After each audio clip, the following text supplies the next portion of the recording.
No puedo decirles, amigos, la emoción que siento al tener aquí este entrevistado especial, tan especial para nosotros, como creo que para la mayoría de ustedes. Estoy hablando de Mario Benedetti. ¿Cómo está usted? ¿Qué tal, comadre? Muy bien. Quiero presentarlo, Mario, de esta forma.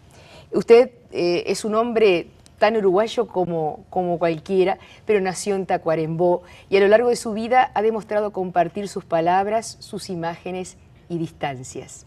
Se pueden decir muchas cosas de usted, que es un gran asmático, amante de un paisito como pocos, experto en mudanzas no solo de casas, sino de países y hasta de continentes, que en una de esas mudanzas a Colón conoció a Luz, su actual esposa, y que sentado en la Plaza San Martín de Buenos Aires descubrió a Tolstoy, Balzac, Fernández Moreno.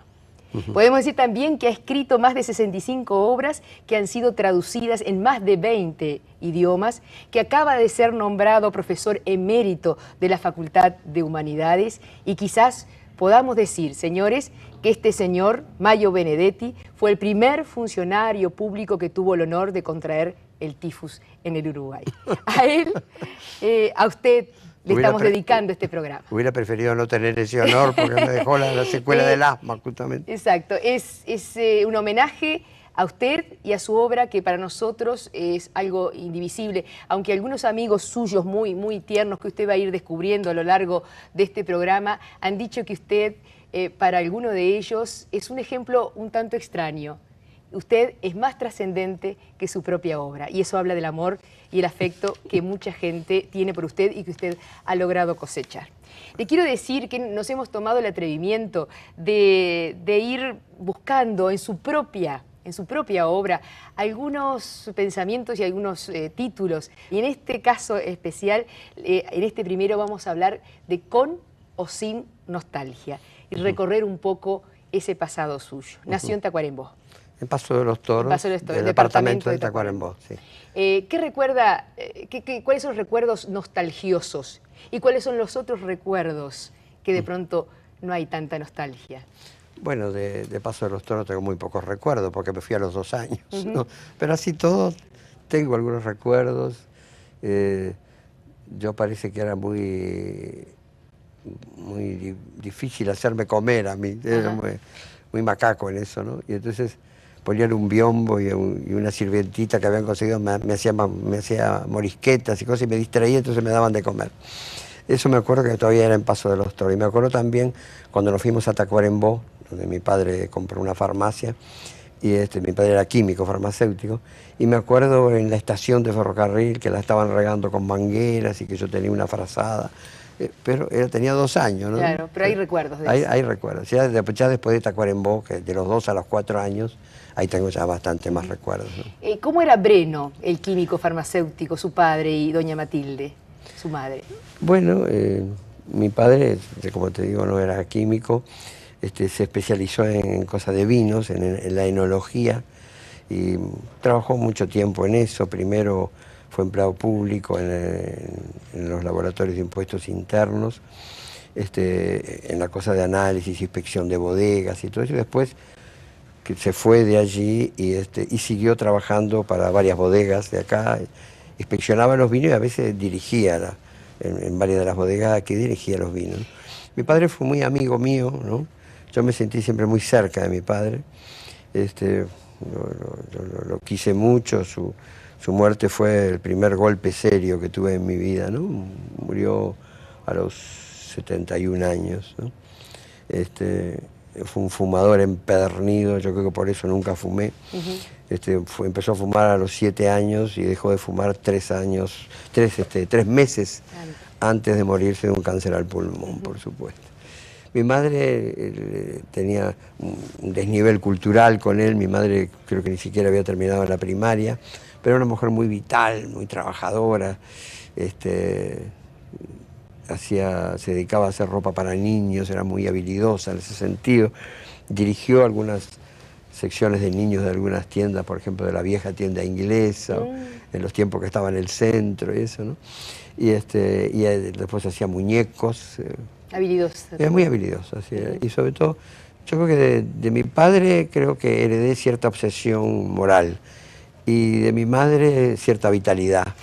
Lo de obsesión moral vendrá por aquel episodio de la compra de la farmacia de Tacuarembó, el episodio de las cajas vacías. ¿Cómo fue sí, eso? yo creo que eso ya, mi padre se pasó se pasó de inocente, ¿no? Y compró una farmacia y no quiso ni siquiera que hubiera un inventario, porque era un amigo el que se la vendía.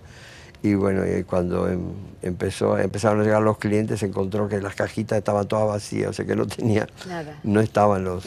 ¿Y sus ahorros todos puestos allí? Y todos puestos ahí, además se habían endeudado para comprar la farmacia. Entonces eso fue la ruina, ¿no? Fue la ruina y eso signó mucho mi infancia, porque también complicó, como siempre que pasan esas cosas, la vida de relación entre mi padre y mi madre. De pareja, todo eso, ¿no? claro, las recriminaciones. Sí. No recriminaciones, pero había un ambiente de tensión, ¿no? Que siempre, generalmente, cuando uno le pasa las cosas, se desquita con el que tiene más cerca, ¿no? Y hay un episodio de un Mario Benedetti en triciclo. Sí. Que como es pequeño, ve solamente hasta determinada altura. ¿Cómo fue eso?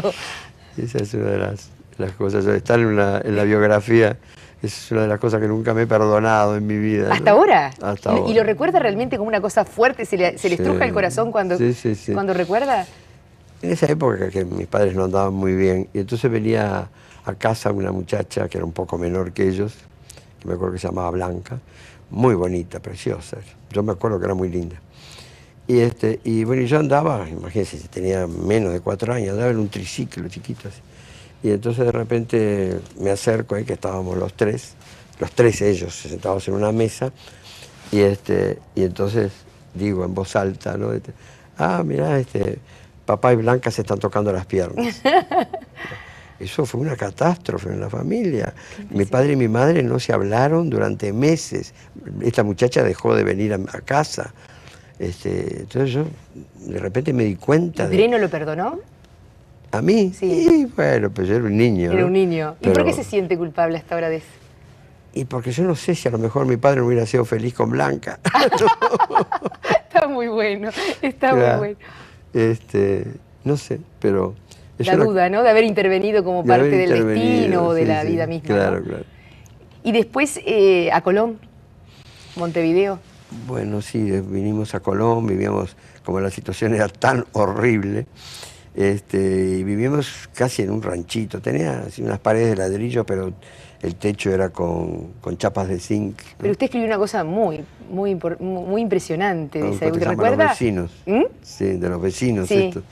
Sí, porque en el fondo de ese solar, digamos, vivían unos italianos, una familia italiana, que eran unos tipos formidables, bondadosos, buenísimos. Pero cuando tomaban, que eran en los cumpleaños o en Navidad, en fechas así, se volvían de una agresividad espantosa.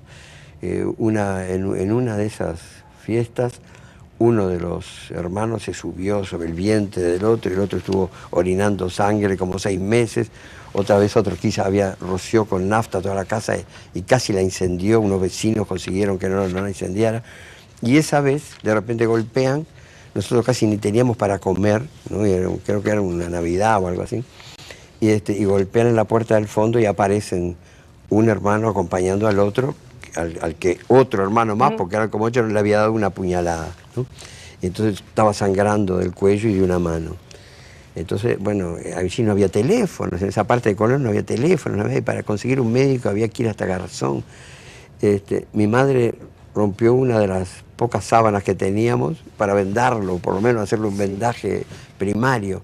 Y fuimos, y me dice mi padre, dice, bueno, yo los acompaño hasta lo del médico. Y mi madre dijo, yo no me quedo sola, y me agarró de la mano y fuimos todos hasta la avenida Garzón, que quedaba como 8 cuadras. Y yo siempre recuerdo eso, a la luz de la luna, como la sangre oscura, cada vez tenía más sangre, más sangre. Y bueno, llegamos a lo del médico que estaba durmiendo, empezamos poco menos a las patadas con la puerta, mi padre, eso para que se despertara. El tipo se despertó, se encontró con este panorama. Él tenía teléfono, de los pocos teléfonos que había, y llamó al final a una ambulancia y lo llevaron. Y nosotros volvimos después, ¿no? Mi padre, mi madre y yo caminando otra vez a la casa, ¿no? Y le recuerdo que usted escribió, dormía en casi un tugurio de latas. Fue una época más bien miserable, pero nunca después me sentí tan a salvo. O sea que la libertad ahí se respiraba igual. Claro, además yo me acuerdo siempre, creo que tengo un poema sobre que me gustaba sentir cuando llovía mucho, el ruido que hacía la lluvia sobre las chapas de zinc. Sí. ¿No? ¿Recuerda cómo la vez que dio su primer autógrafo? No. ¿No? Bueno, mire, yo le voy a presentar esta pequeña notita, este recuerdo de Mauricio Rosenkopf, Sí. Conocido dramaturgo y escritor, obviamente se lo digo a la gente, no a usted, a quien no le valió su pasado de tortura para limitar su creación literaria, poemas, cuentos, textos políticos y literarios, y así recuerda una anécdota donde usted es el protagonista. ¿Ah, sí? Vamos a ver, vamos a compartir. Anécdotas de Mario, de ese ser entrañable y talentoso y de una conducta ejemplar para toda una generación y para las venideras sería bastante largo, pero te quiero contar, contado por él mismo, de cómo tuvo que suscribir su primer autógrafo, o el otro título que podría tener esta anécdota de cómo Mario estuvo a punto de ganar la Vuelta Ciclista del Uruguay. Y la historia tuvo lugar cerca de acá. Corrían los días de la segunda feria de libros y grabados y había un bar enfrente en lo que entonces era la calle Olimar, 18 de Olimar, que era Barrucci. Había una escalera al fondo que conducía al entrepiso, era un entrepiso también de madera y había peluquería, en los tiempos que había peluqueros, hoy todos son coafer, ¿no? Entonces, recuerdo que era la segunda feria porque estaban haciendo las ranas, y además por otra cosa que tiene que ver con esto. Estábamos en una mesa, pelo duro, que estaba por sacar la revista de la tercera época, el Tape López Silveira, que era coronel retirado del ejército y que había peleado en la Guerra Civil Española donde murió su hermano. Y el cuarto que llega es Mario, que llega de traje con su portafolio escorado. Yo estoy seguro que imaginar a Mario sin el portafolio es absolutamente imposible. Yo creo que si le sacás el portafolio y lo haces camina escorado igual, porque ya está integrado a su fisonomía. Por aquellos días Mario se sienta, pide un café.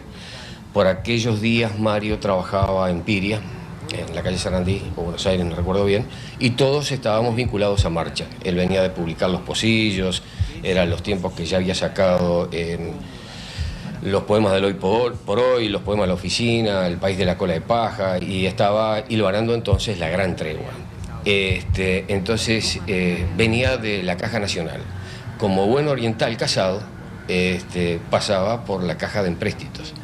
Entonces, quien más, quien menos, pasaba por la Caja Nacional y pedía. Por aquellos días también corrían los ecos de la Vuelta Ciclista del Uruguay, donde habían venido dos italianos, Primo Zuccotti y Mario De Benedetti, que estuvieron a punto de ganar la Vuelta, que no la ganaron porque en un acto de valentía oriental los tiraron para la cuneta. Entonces ganó un uruguayo en condiciones muy dudosas. Entonces está Mario en el hall de la Caja Nacional, se anuncia por los parlantes lo que tiene que pasar, fulano tal, cajilla tal, a la caja tal, y en eso dicen Mario Benedetti a la caja cual.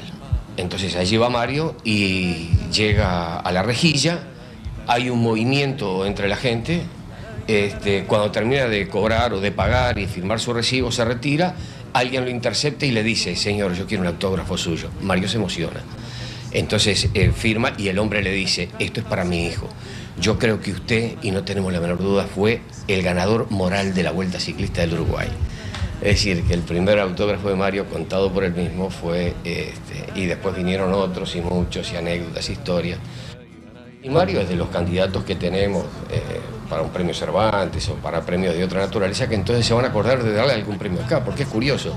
Mario, que es la figura más representativa nuestra junto con Galeano, y hasta hace poco, y aunque lo sigue siendo con Onetti, hay premios que nunca ha recibido su novelística, su narrativa. Por ejemplo, a mí me da vergüenza decirlo, yo tengo 3 premios Bartolomé Hidalgo, Mario no tiene ninguno, es absolutamente irracional. Es decir, reconocer a Mario acá, bueno, ahora ya es imposible, ya es como una avalancha. Sus películas, sus novelas, su conducta, toda su trayectoria, su moral política, su moral ciudadana, es absolutamente incuestionable. Y si esto lo va a recibir así, Mario, un abrazo con todo.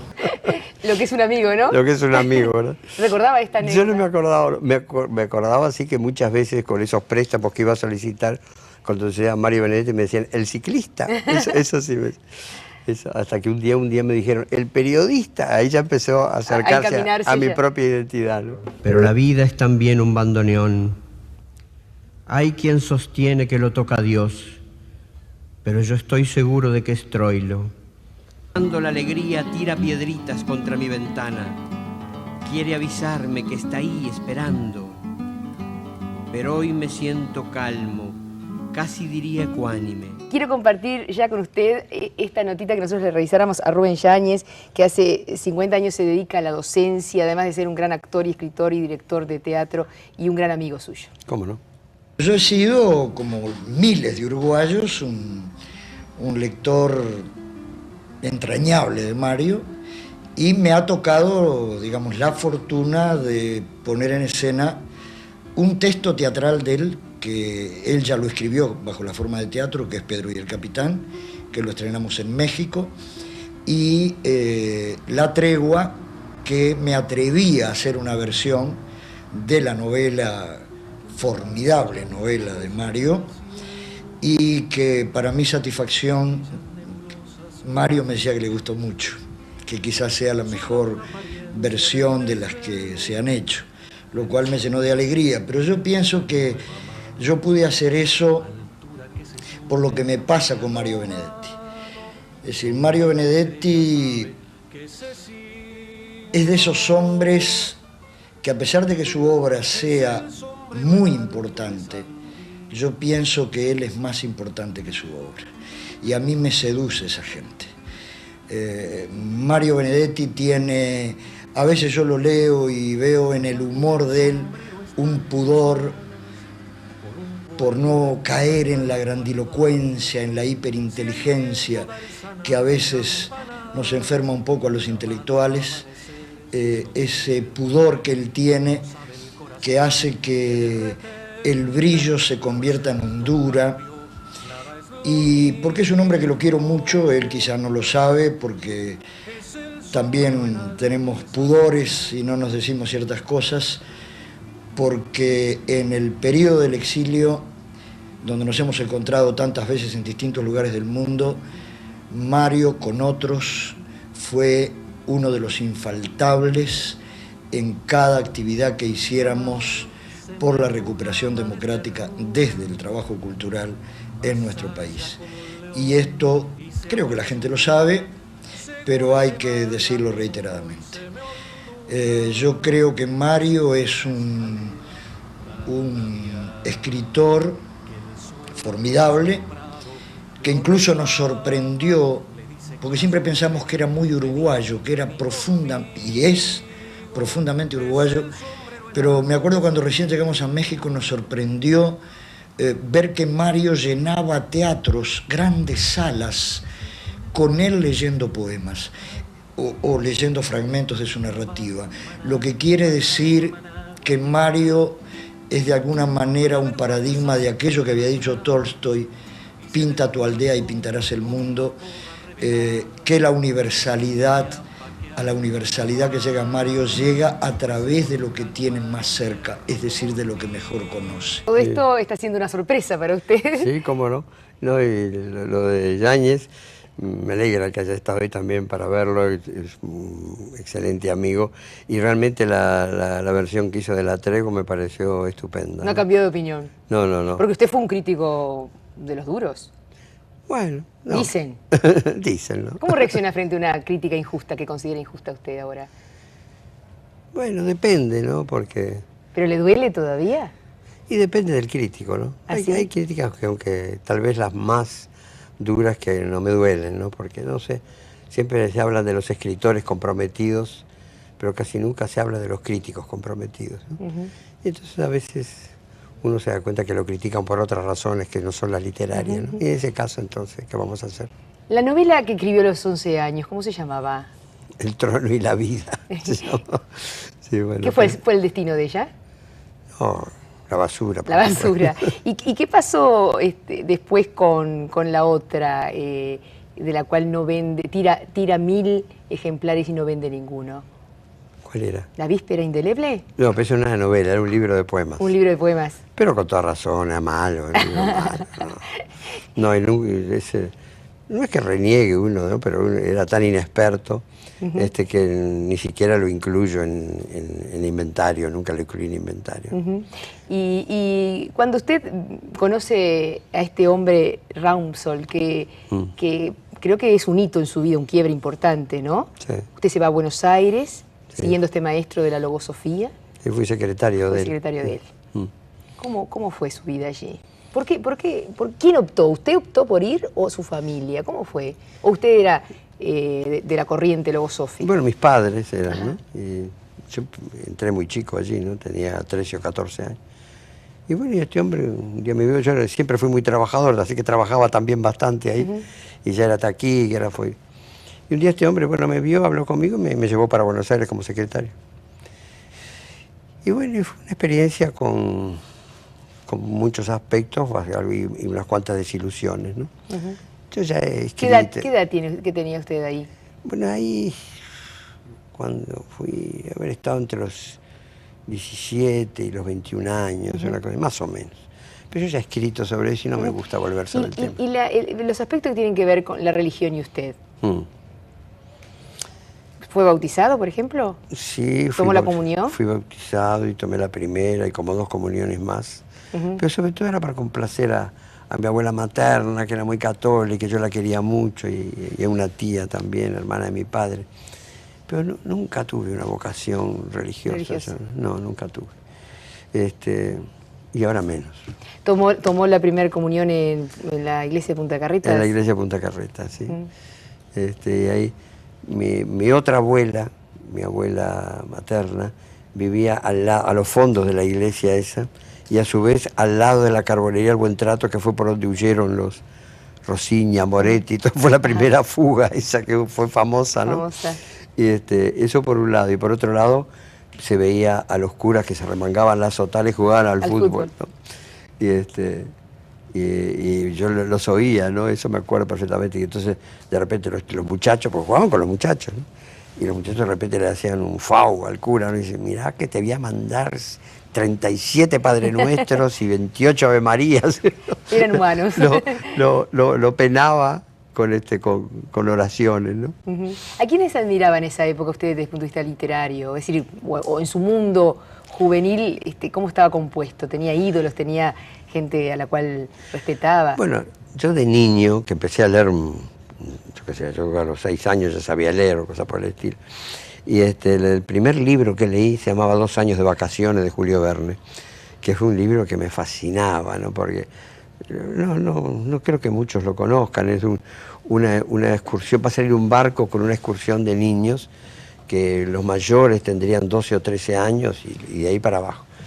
Y por una de esas cosas que inventa Julio Verne, los que iban a conducir estaban en tierra y se rompen las amarras y el barco sale solo, nada más que con los niños. Qué belleza. ¿No? Y entonces al final, bueno, navegan, al final llegan a una isla, desembarcan, y allí los mayores organizan un gobierno con ministerios, con todo, imitando las cosas de los mayores, ¿no? Era una cosa deliciosa ver eso, ¿no? Cómo los niños se desenvolvían y todo eso. Y otro libro que a mí me impresionó mucho de chico fue Corazón, de Edmundo de Amicis, que hoy uno lo puede leer y parece una cosa cursi, ¿no? Sí. Pero marcaba en esa época, Sangre ¿no? Romañola, de los Apeninos a los Andes, El pequeño escribiente florentino, todos esos cuentos. Y llorábamos, todos llorábamos. Emocionados. Emocionados con eso. Pero yo creo que ese libro cumplió una función. Yo creo que fue como una educación sentimental para los niños. Los enseñó a sentir. A sentir. ¿No? Y expresarse, ¿no? Y sentir que era bueno, ¿no?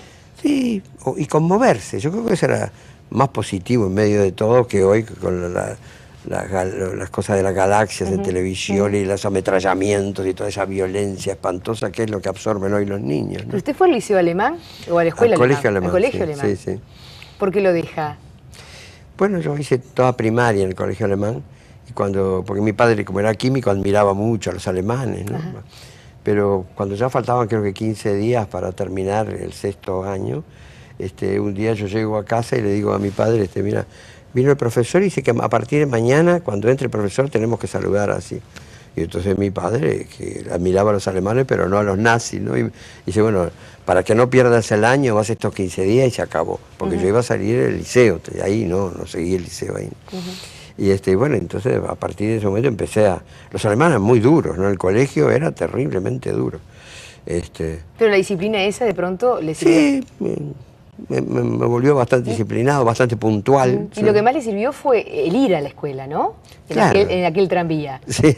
donde había solo 2 pasajeros. Bueno, esa es una anécdota, ¿no? En una época que vivía en Punta Carreta, una de las tantas casas en que vivía en Punta Carreta y tomaba un tranvía y solo iba otro pasajero, un señor de barba, bajito, así. Nunca nos hablamos, ni me dedicó una mirada, ¿no? Y siempre, ¿no? Porque yo tenía que entrar 1 hora y el señor tendría que entrar en algún lado. Hasta que un día me acompañó mi padre a tomar el tranvía y después cuando me dice, ay, vi que ibas con Zorrilla San Martín, el poeta nacional, ¿no?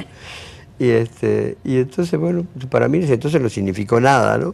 Después, muchos años después, fui a ver la casa de Zorrilla, que era que se convirtió en un museo, ¿no? Y después me hice muy amigo de China, ¿no?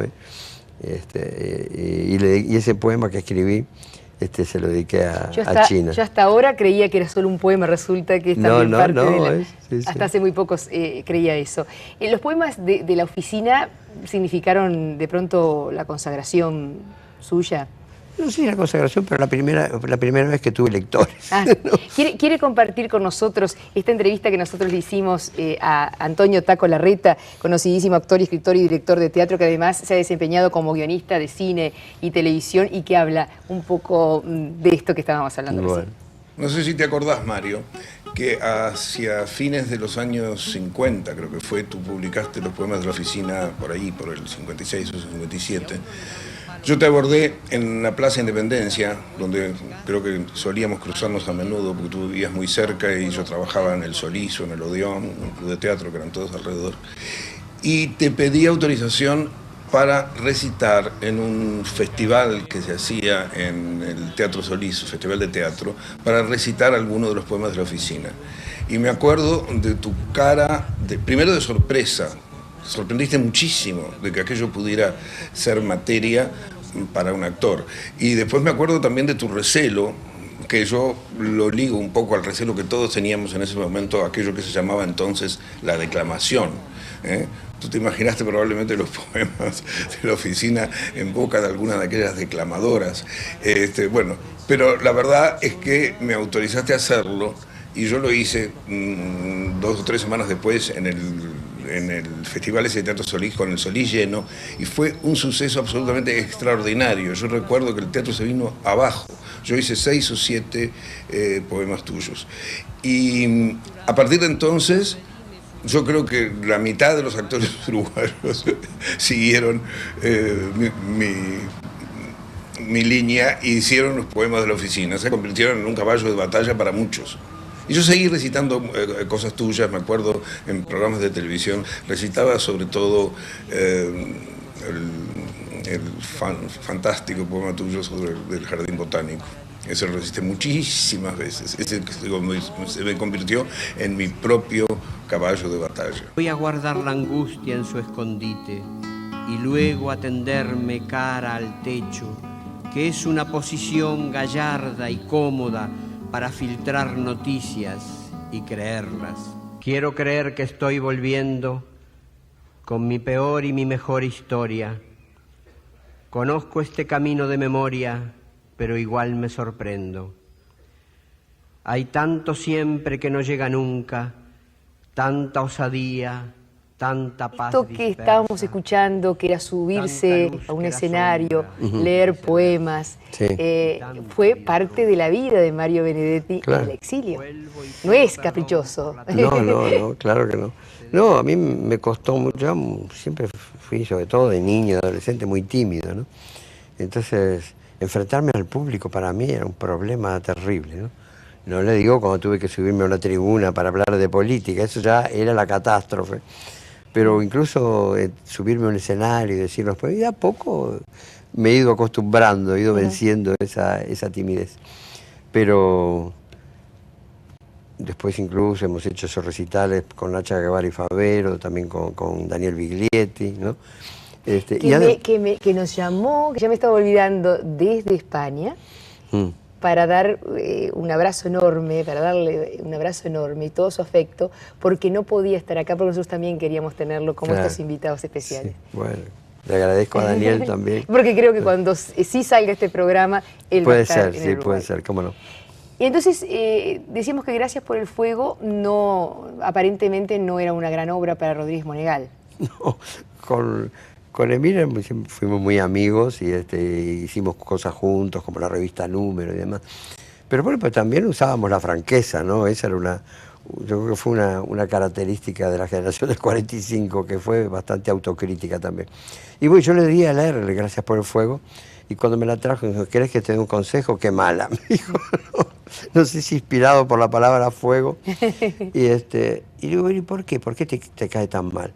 Y digo, y si no, porque mirá, este hombre que se suicida, que se tira de un 9º piso, ahí en el Uruguay la gente no se suicida, y menos de un 9º piso.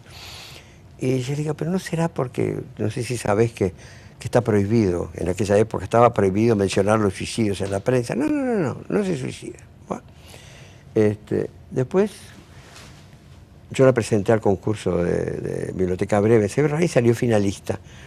Y el editor, que era Carlos Barral, me mandó una carta, me dijo, estuviste a punto de ganar el premio y no lo ganaste por el capítulo final, yo que sé, que no les gustó a la gente.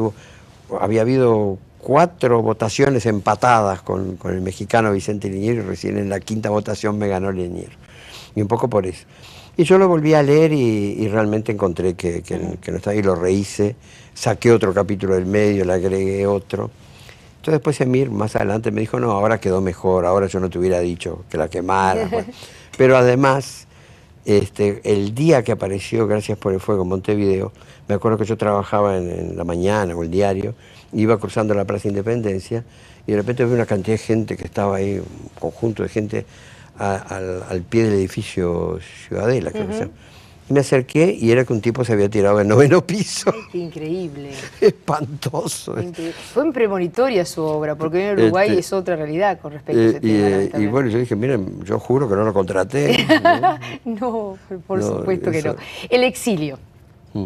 Buenos Aires, Perú, Cuba, México, Lima, España. Cuba y España, ¿no? Y Estados Unidos, pero no en el exilio. No, entre otras cosas no me pude exilar porque a mí no me dejan entrar en los Estados Unidos. Pero estuvo unos cuantos meses. Estuve una sola vez en la época que todavía me dejaban entrar. Pero ¿Hoy no lo dejan todavía entrar? No me dejan entrar. No. Creo que tienen razón. ¿Usted es tan peligroso? Es que tenemos un desamor compartido, me parece. Bueno, entonces las relaciones claras. Está bien. Está bien. Y cuénteme, ¿qué sintió en todo este tiempo? ¿En el exilio? Sí. Y bueno, al comienzo, yo qué sé, el exilio es una cosa dura, ¿no? Porque no es una cosa que uno decide, sino que deciden otros por uno, ¿no? No es como el exilio económico, que la gente se va para ganar un poco más, pero cuando el exilio político, generalmente uno tiene que salir porque para que no lo pongan preso, no lo torturen o no lo maten. ¿Y cuál era su compromiso político? Usted en un momento tuvo como misión albergar a Sendik, nada menos, ¿no? Sí, pero eso fue antes. ¿En 65? Eso cuando todavía Sendik ni siquiera era Tupamaro. Ah, ni siquiera. No, pero estaba con la marcha de los cañeros y todo ese tipo de cosas. Pero estaba buscado, eso sí. Pero sí, yo lo tuve en un apartamento que tenía el 18 de julio, lo tuve como 10 días, estuvo allí. ¿Y su mamá vivía en ese mismo edificio, en otro apartamento. Sí. Y en su manía de ir a limpiar, no lo encontró nunca, de ir a limpiar el departamento de arriba. No, pero yo no la dejaba. No sé qué pretexto le encontré para que no fuera durante esos días. Eso era riesgoso. Eso era riesgoso. Y era riesgoso, sí. Hubiera sido riesgoso más adelante, pero era riesgoso en ese momento porque lo estaban buscando, ¿no? ¿Su posición política se definió desde muy joven? No. Yo creo que mi primera posición política fue cuando el tratado militar de Uruguay con Estados Unidos, y que eso sí me chocó mucho. Y me acuerdo, hay una anécdota en relación con eso, se hizo un manifiesto y que yo firmé también. Fue mi primera firma comprometida. Y después no pudo parar. Después no, bueno. Y entonces jugaban ese domingo Peñarol y Nacional. Y entonces nos pidieron que fuéramos con un montón de los panfletos, eso, y en el intervalo subiéramos hasta la torre olímpica y de allí tiráramos los panfletos. Y bueno, yo lo hice. Y los panfletos, no había viento, venían así muy lentamente, y yo llegué a mi puesto antes que los panfletos. Y entonces un señor que estaba en la fila de adelante lo agarró y dice, ¿ves? Mirá, estos comunistas cómo mienten, dice. ¿A usted mismo le decía? No, a otro señor. ¿Cómo mienten? Dice, aquí dice que firma Mario Benedetti, y yo conozco a Mario Benedetti y me dijo que él no firmó. Y entonces yo, que era socio de Nacional, y saqué mi carnet de Nacional y digo, señor, el que firmó es que soy yo. Hay otro Mario Benedetti, ¿no? Y ese seguramente que no firmó, pero el que firmó ahí soy yo. Y dice 50.000 personas y me toca a mí, dijo el tipo muy resignado. Bueno, y yo después sí me fui comprometiendo cada vez más, y después incluso fui dirigente de un movimiento político dentro del Frente Amplio. Y ¿Del 26 de marzo? Del 26 de marzo, y representando ese movimiento integré la mesa ejecutiva del Frente Amplio. ¿Por qué dice usted, en algún momento leímos, que usted recuerda esos episodios políticos con gran movilización de masas, como se recuerdan las pesadillas? Sí, porque yo creo que hice muy mal, estuve muy débil en eso.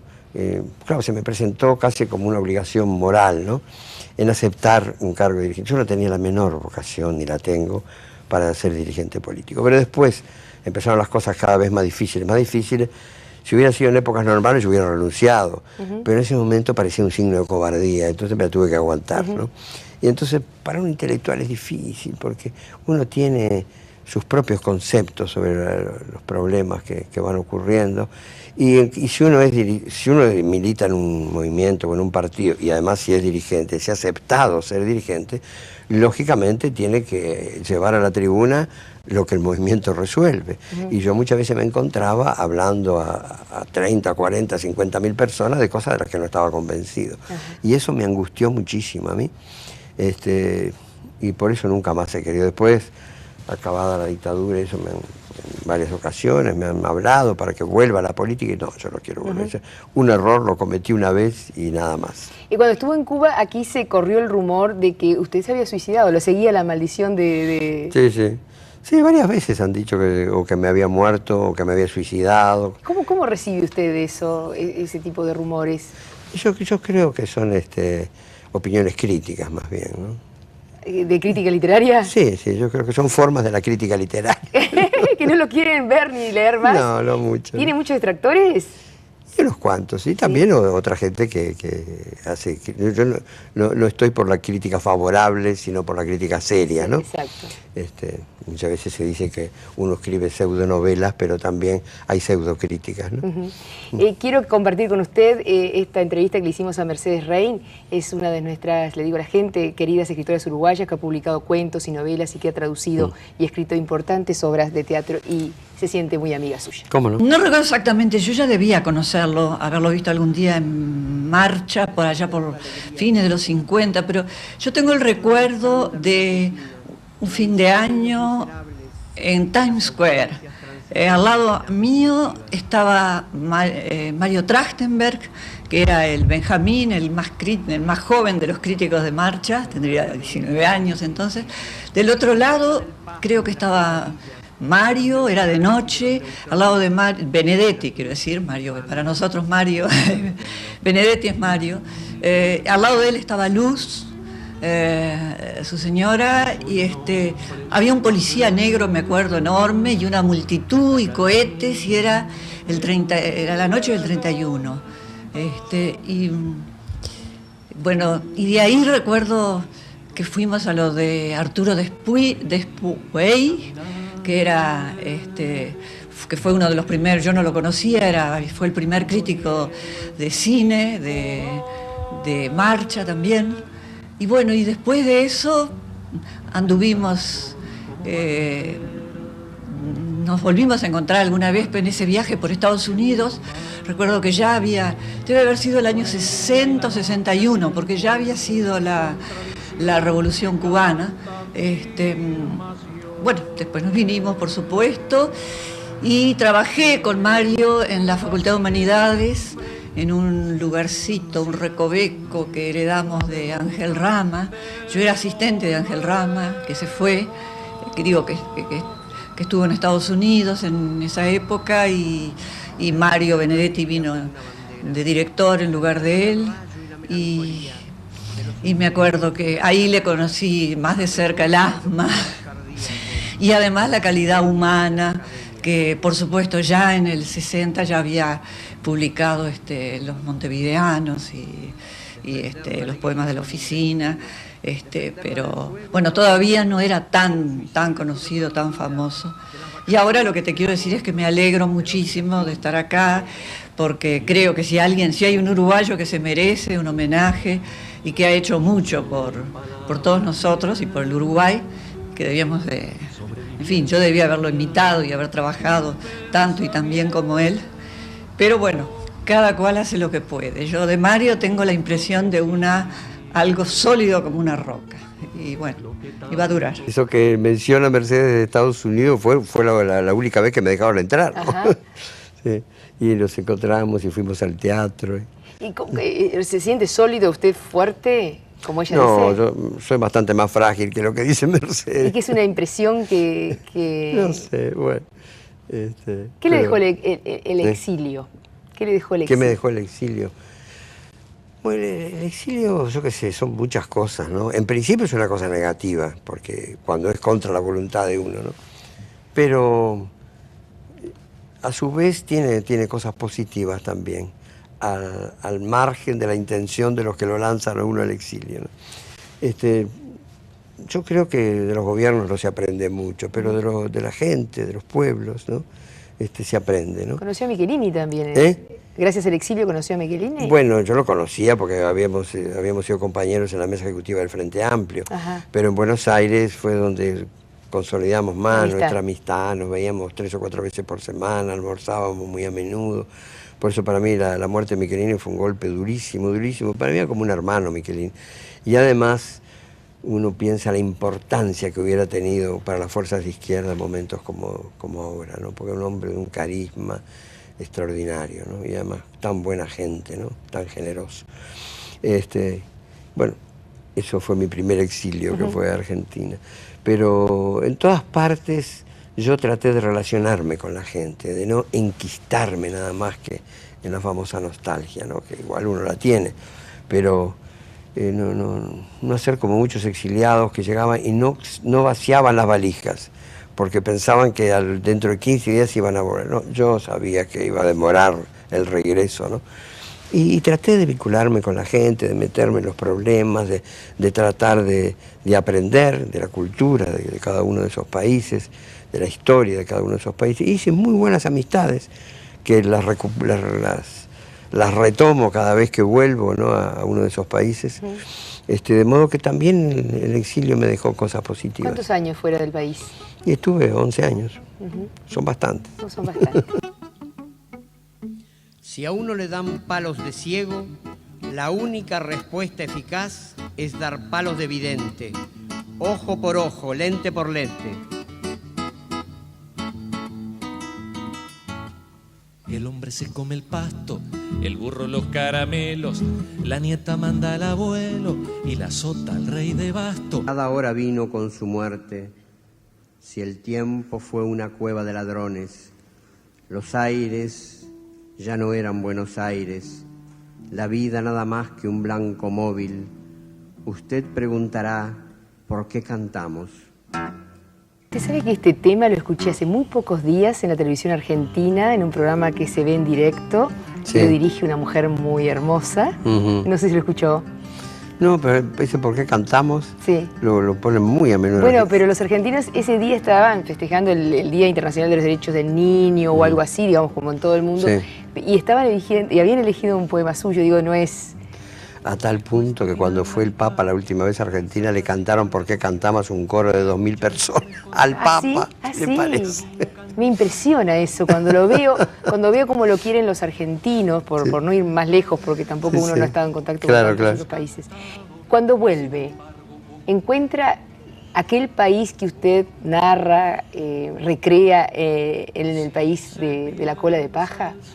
No, el país cambia mucho. El país de la cola de paja es un libro viejo, ¿no? Ni el país es el mismo, ni yo soy el mismo, ¿no?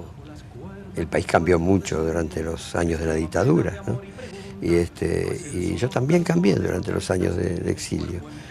Porque también uno va recibiendo, yo lo decía antes, ¿no? Va recibiendo cosas durante el exilio, ¿no? Y son nuevas experiencias, nuevas formas de afecto también, ¿no? Y bueno, y uno llega y aunque uno ha imaginado y se ha informado de qué es lo que va a encontrar, siempre se sorprende, como dice el poema. ¿Volvió con resentimientos? No, para nada. No, yo digo siempre que yo me aburro de mis rencores. Pero usted, por ejemplo, algo que ha dicho más de una vez es el temor, el miedo a morir en el exilio. Sí, no es agradable, ¿no? Creo que ¿Pero es el temor a la muerte en sí o es el temor a la muerte en el exilio? Yo creo que somos un poco como los elefantes que vamos a morir a donde tenemos que morir, ¿no? ¿Quiere compartir con nosotros esta nota que le hicimos a un viejo amigo suyo, Manuel Claps, que fue profesor grado 5 de filosofía, de la historia, un estudioso del pensamiento latinoamericano, que ha publicado numerosos libros y que además fue compañero suyo en el semanario Marcha, al margen y en la revista Números, aparte de ser un amigo suyo incansable, como él así se autodenomina. Sí. Conozco a Mario desde hace más de 40 años. Fuimos compañeros de tareas intelectuales y luego compartimos la dirección de la revista Número en su primera época y en su segunda época. Revista que sacó, en la segunda época sacó 4 números y se deshizo por un malentendido creado con Rodríguez Monegal que nos obligó a separarnos y a no sacar más la revista. Luego lo he seguido en toda su trayectoria intelectual y personal y política y puedo asegurar que es un hombre íntegro a lo largo de toda su vida. Nunca se ha dejado tentar por el poder ni por las cosas incorrectas. Es un hombre que se ha hecho la vida desde abajo, trabajó en muchos oficios y siguió paralelamente a eso su vocación indeclinable de escritor. Actualmente se puede decir que Mario ha ganado un prestigio internacional, se ha convertido en un escritor internacional. Pocos uruguayos han alcanzado la internacionalidad del trabajo de Mario.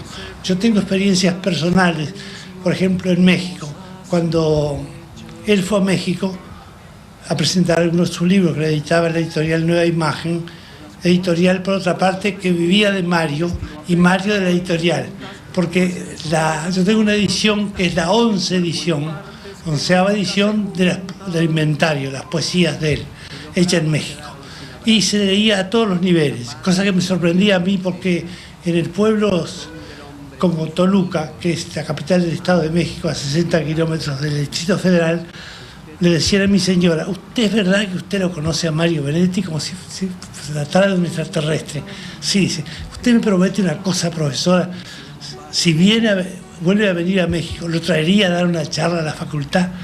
Sí, después indiecitas, primera generación de bilingües, tenían los libros de Benedetti. A mí me sorprendió porque Benedetti es un autor que parece tan local, tan montevideano, que tenga repercusión y eco en gente de otra cultura completamente distinta. Ahora, ese se fue extendiendo. México totalmente impuesto. La Argentina más tarde, pero lo mismo. Y en Europa lo mismo. Es decir, que es un fenómeno que habría que estudiar con detención. El fenómeno socioideológico que significa la aparición de Mario Benedetti. Hay anécdotas por ejemplo, los libros de él, muchos libros se lo mostraron después del pasaje por la dictadura, le fueron a hacer firmar libros y le dijo a Benedetti, esos libros, ¿por qué están tan arrugados? Porque estuvieron enterrados en un nylon durante todos estos años y mi hija los tenía y ahora le pedimos a usted que lo firme. Sí, ahí se encontró con libros que estaban sepultados durante más de 10 años por miedo de... Él se escapó raspando de la dictadura, lo mismo que le pasó con la dictadura de Velasco Alvarado en Perú. Y él siempre ha sido un hombre de pueblo, evidentemente. Por ejemplo, ahora en la revista Claves, que saca Brecha, dedicada al tema de la educación, hay una serie de notas sobre la huelga estudiantil. Y uno de los muchachos, que parece ser de la escuela Figari, dice que el problema es que los hombres se diferencian en 2 tipos de hombres. Los hombres que llevamos a un Benedetti adentro y los que no llevan a Benedetti adentro. Así que ya hasta las generaciones de jóvenes aparece la influencia de Benedetti. Tiene logros extraordinarios. Desde el punto de vista de la poesía, que a veces se ha llegado a popularizarse, pero no se conoce en realidad en lo que aporta él de valioso. Lo mismo que les dije en los cuentos y en los ensayos. La seriedad con que le ha hecho el ensayo crítico. y las notas bibliográficas durante años son admirables. Y además mantener la misma actitud a la edad que ya tenemos nosotros, donde mucha gente deja por honores o por fama los puestos de lucha que se mantuvieron desde la juventud, ¿no? Bueno, Manuel Claps lo quiere también mucho, ¿no? Sí, cómo no. No, además, cuando uno ha hecho media vida juntos, peleando por las mismas cosas. ¿Cuántos años tiene ahora usted, Benedetti? 76. 76. ¿Y Claps anda por ahí? Más o menos, sí, creo que somos del mismo año. Del mismo año. Eso que dijo él, ese fenómeno de los jóvenes, hablando de usted, a mí me tocó hace muy poquitos días, donde chicos de 12, 13 años venían a hablarme de usted. ¿Le ha tocado eso de cerca? ¿Lo redescubrieron? ¿Se está leyendo más? ¿Qué le parece a usted que está pasando? No, hay una cosa increíble, ¿no? A mí me estimula mucho eso, ¿no? Aparte que también la gente mayor, la de mi edad o bastante más joven, me sigue leyendo, pero que los jóvenes me estén leyendo hoy es una cosa muy estimulante, muy estimulante. Y yo qué sé, parece que también lo rejuvenece a uno, ¿no? La juventud tiene una cosa un poco de contagio. Cierto. A mí... ¿Y cómo le resulta ese contacto con los jóvenes de ahora? Y bien, a veces puede ser hasta agobiante, ¿no? El otro día fui, por ejemplo, a dar una charla, más que una charla, a contestar las preguntas en una sección de la Universidad de Trabajo, en la parte de construcción. Pero aquello estaba repleto de jóvenes y me preguntaron incansablemente. Aquello era tremendo. ¿Cuáles eran los intereses, por ejemplo, de ellos? No, de todos, de los más variados, desde el cine hasta el fútbol, de las novelas, de política, de todo un poco me preguntaron. ¿Y andamios? Bueno, andamios, ya que hablábamos del desexilio, es un poco... Andamio, la palabra andamios es un poco una metáfora del desexilio, ¿no? Yo creo que cuando... Bueno, por supuesto que el protagonista, el Javier protagonista, no soy yo. Lo único que tenemos en común es que somos dos desexiliados. La gente cree que su obra es netamente autobiográfica. Cada novela que publico piensan que el protagonista soy yo. Imagínense. No sería posible eso. Pero bueno, la gente que vuelve del exilio, yo qué sé, se ha imaginado un país, ¿no?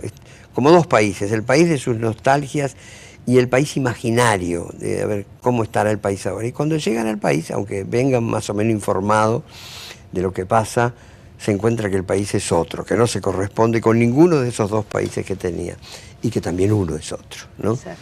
Entonces hay que... Es duro, ¿no? Es duro ese reencaje con el país propio, ¿no? Pero bueno, de a poco uno lo va consiguiendo. ¿Se sufre o se adapta? ¿Cómo lo definiría esa...? Y el regreso tiene alegrías y tiene también desilusiones, sufrimientos, ¿no? Un país que ha pasado 12 años de dictadura no es el mismo, ¿no? Y yo creo que una de las cosas peores que nos dejó la dictadura, aparte de la gente torturada y todo eso que es obvio, ¿no? De los desaparecidos, etcétera, es como un legado de mezquindad, ¿no?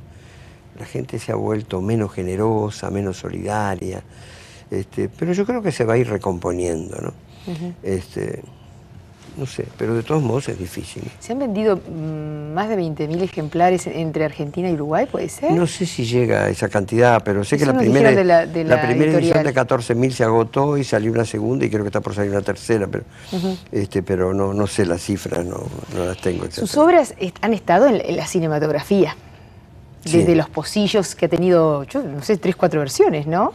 Los Pocillos, sí, sobre todo una que está en una película que se llama Las Sorpresas, es uno de los 3 cuentos, y donde los intérpretes eran nada menos que Norma Leandro y Lautaro Murúa. Eso creo que es lo mejor que se ha transcrito de mis cosas al cine, ¿no? ¿La Tregua? Después está La Tregua. La Tregua está muy bien interpretada y todo eso, pero está muy cambiado el espíritu de la novela, ¿no? Yo ahora la admito un poco más que cuando salió, que no me gustó.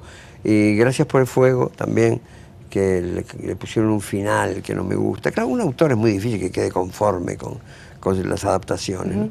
En cambio, bueno, las cosas que ha hecho Subiela no son adaptación de una obra literaria, sino que ha tomado poemas míos un poco en el lado oscuro del corazón míos de Hellman y de Girondo, ¿no? Pero un poco como la columna vertebral de la película. Y en esta otra, Despabilate Amor, el propio título es el título de un poema mío, ¿no? Y hay varios poemas míos, 7, 8 poemas míos que están a lo largo de la película. En el lado oscuro del corazón, usted debuta cinematográficamente. Sí, ¿Qué papel? Debuto y termino, ¿no? ¿Sí? Bueno, es un poco una broma, ¿no? Pero usted que fue llegando de a poquito, venciendo su timidez a los escenarios, de pronto llega el momento del cine. Pues fue un poco una broma, ¿no? Porque como yo hablo alemán, digo en alemán un poema mío, ¿no? Esa es la broma que tiene, y además vestido de capitán de marina mercante y todo eso. ¿Le hubiera gustado ser actor? ¿Haber actuado más? Puede ser más joven, ¿no? Más joven. No. Pero hay papeles todavía para hombres de eso. Para vejestorios, sí. No, para hombres maduros, llenos de sabiduría y llenos de belleza interior, ¿por qué no? Sí, bueno, no, pero no. ¿Le hubiera gustado algún director en especial ya? En el tren de especulaciones. No, yo qué sé. Subiela es uno de sus preferidos. Subiela, sí, a mí me gustan mucho las cosas que hace Subiela, porque tiene mucha imaginación, mucha fantasía, ¿sí, no? Y la controla, no es una fantasía loca, ¿no? Sabe controlar su fantasía, ¿no? Eso es muy importante. Estos chicos que llegan ahora a usted, ¿llegan a través de la novela, de la obra novelística o de los poemas? ¿A usted qué le parece? ¿Qué es lo que funciona más en ellos? Muchos llegan a través de la canción. ¿De la canción? De la canción. Por la canción se meten en la poesía, ¿no? Pero la mayor parte de los que se acercan es en relación con la poesía, ¿no? Y los cuentos también, ¿no? Pero la poesía es lo que atrae más a los jóvenes, el gancho. O sea que somos los mismos. Que digo que el ser humano es el mismo. Sí, claro. Sí, sí. ¿Verdad? Se enamora de lo mismo, siente lo mismo. Claro. Porque lo está interpretando usted, un hombre de 76 años, ¿no? Sí. Qué impresionante, ¿Qué se va a hacer? Lo que muestra que el espíritu es otra cosa, ¿no? Claro. ¿Cree en el espíritu? Y bueno, ¿cómo no voy a creer? ¿Sí? Llamémosle espíritu, alma, lo que sea, ¿no? ¿Pero la muerte del espíritu, muerto el ser humano o...? Vaya a saber qué pasa, yo tengo una gran curiosidad. Bueno, pero no llame esas circunstancias. ¿Tiene una gran curiosidad? O sea, tiene la gran duda, entonces. Sí. No es ateo, es agnóstico. Yo soy ateo, sí. ¿Es ateo? Era agnóstico, pero ahora ya me he vuelto ateo. Y no parece lo que está diciendo que fuera ateo. No. Bueno, pero igual tengo curiosidad frente a la muerte, ¿no? ¿Qué pasará?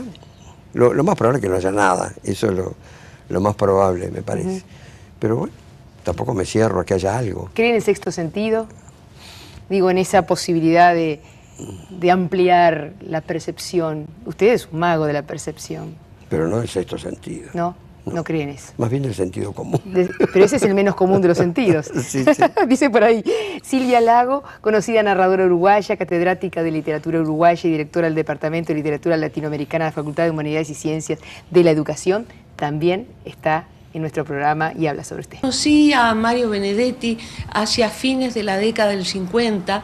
Yo había obtenido un premio en un concurso literario de marcha en el que él había sido jurado, pero lo conocí en la famosa entonces librería de Benito Milla, que era también editorial, y yo estaba tratando de editar mi libro.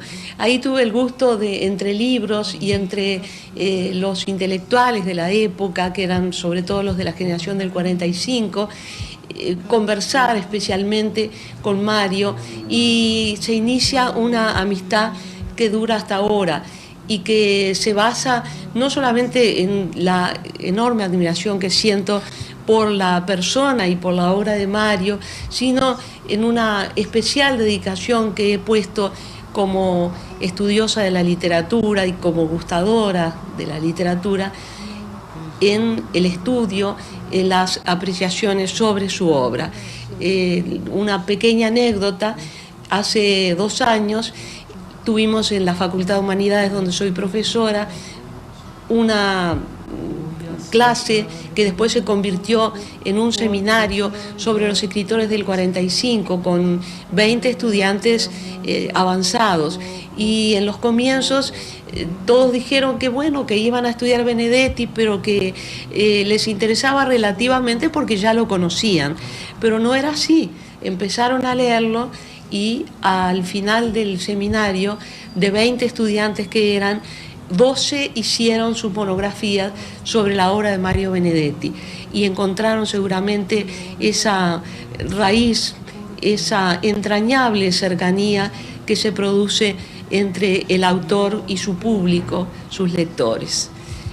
Bueno, yo sigo esa amistad. Vamos ahora a organizar unas jornadas de homenaje a Mario Benedetti en la Facultad de Humanidades, donde él fue docente, y yo creo que esa enorme producción que abarca todos los géneros va a seguir adelante junto con este Mario que todos queremos tanto. A veces me siento como pobre colina y otras como montaña de cumbres repetidas.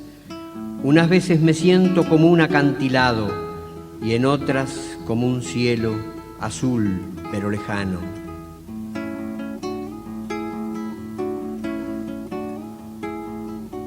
De ver que el amor ese informal se dedicara a ellos tan formales. Mientras almorzaban por primera vez, ella muy lenta y él no tanto, y hablaban con sospechosa... Este último bloque que vamos a compartir y que lamentamos que ya haya corrido el tiempo tan velozmente, quiero que comparta junto a nosotros esta nota que le realizáramos a Mario Jaunarena, que además de ser muy amigo suyo, ¿cómo no?, es colega, ha publicado varios libros y desde 1992 integra el consejo editor, entre otras cosas, de la revista Alfaguara. Somos colegas como taquígrafos. Taquígrafos también, ¿no? Les agradezco muchísimo que me hayan invitado a decir dos palabras sobre mi querido amigo Mario Benedetti. Y también le envío los saludos a su compañera Luz. Mario es un portavoz de la generación que yo integro. Es nuestro portavoz de una generación rebelde que no... con causa, rebelde con causa, que no se resigna a ver las cosas como están y a que las cosas, y que siga todo igual, no se resigna. Y a pesar de las dificultades y de que en los primeros 80 o 90 años de nuestra vida capaz que no tenemos éxito, igual vamos a seguir luchando contra la injusticia y contra los privilegios. Y Mario es nuestro portavoz, porque es, digamos, el número uno, el más temido por nuestros adversarios y el más querido por todos nosotros. Mario tuvo que... es un hombre de trabajo, trabajaba toda su vida enormemente, hasta de taquígrafo trabajó en sus primeros años, que yo lo conocí porque yo trabajaba en esa materia, y así lo conocí haciendo juntos un trabajo de taquigrafía. Y después siempre seguimos la amistad con él y con Luz, tanto en café como en casa de familia, en nuestra casa o en la casa de él de la calle Belsen. Y él hubo épocas en que trabajaba nada menos que en la revista Número y al mismo tiempo escribía todas las semanas en Marcha, un artículo verdaderamente que se guardan, que la gente los tiene coleccionados porque era un reflejo de la realidad uruguaya de la época, y al mismo tiempo era profesor de literatura en la Facultad de Humanidades. Era un tipo extraordinario, de condiciones y de una fuerza y de una seriedad y una preocupación por la preparación de sus trabajos, de sus clases. Un hombre magnífico.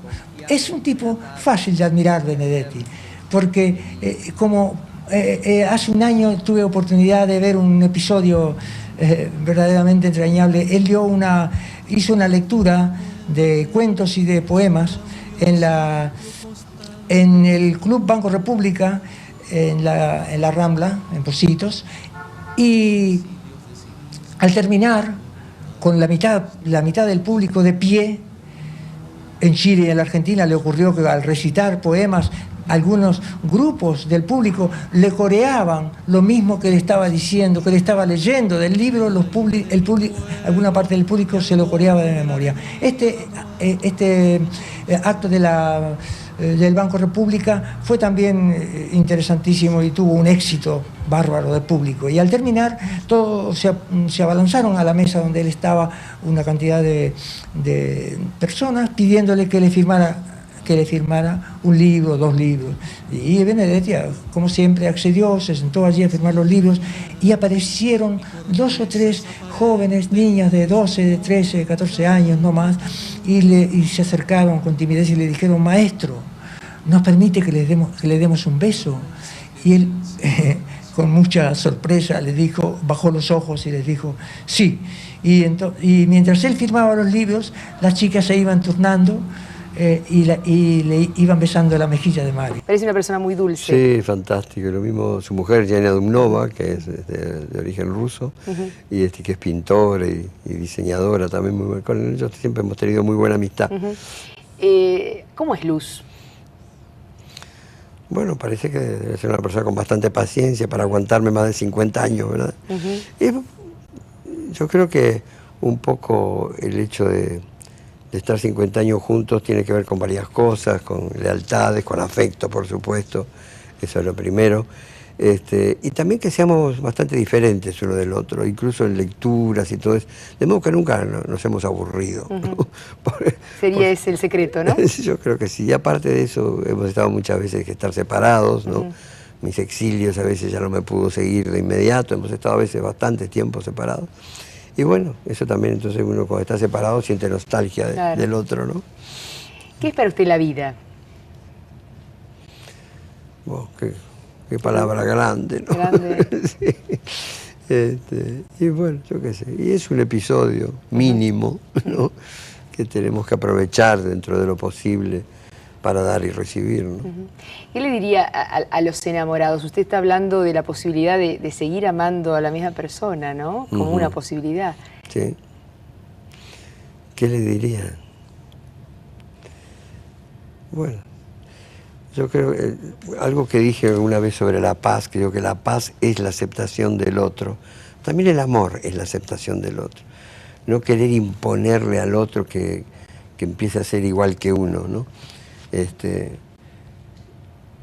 Eso puede ser una cosa importante. Y además hay que ser tolerante, hay que ser paciente, ¿no? Y digamos, las pequeñas diferencias, solucionarlas en pro de la gran afinidad, ¿verdad? De lo que une, ¿no? Claro. ¿A los curas qué le diría? ¿A los sacerdotes? ¿A los curas? Que se casen.